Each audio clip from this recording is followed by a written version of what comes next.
Merhaba Vano. Ez Mirza. Ez Meryem. Em ê îro pêşbirkekê bilêzin. Ka em şertên pêşbirkê xwe guhdar bikin. Erê zarokno. Şertên pêşbirkê ev e. Herkê deqa ku heye.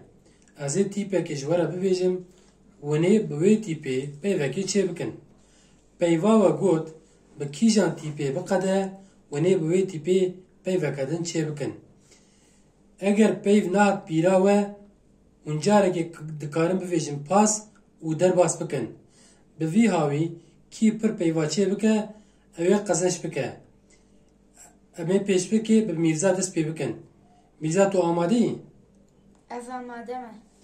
Ez tîpa te dibêjim me. Mêr.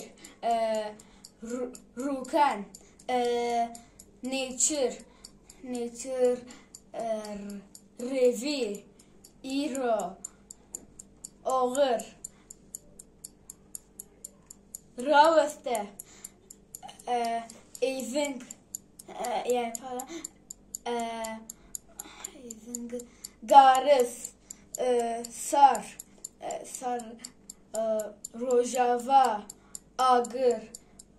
Rojhilat.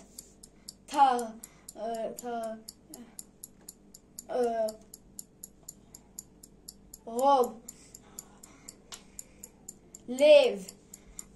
Vır.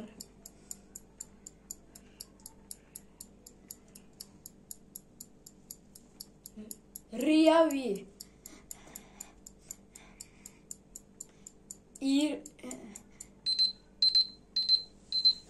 Erê Mîrza, dema te tişebû te hevde peyv çêkir. Îja em ê derbasî Meryemê bibin. Meryem tu amade yî? Ez amade me. Ez tîpa te dibêjim, tîpa te şe. Şeh. Here. Ere. Ezin. Gevr. Reş. Şer. Rojava. Agir. Revşe. Pas. Gopal. Lorin. Nane. Ere.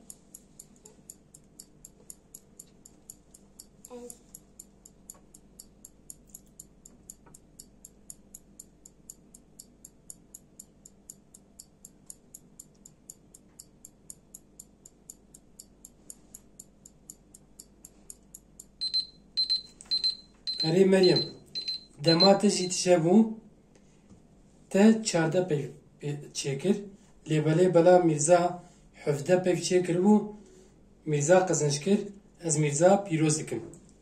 Ez te firoz. Ez Carektine ez kazanç bikim. Hadi nasip bike. Hatta bir dedim emanet Xedamet.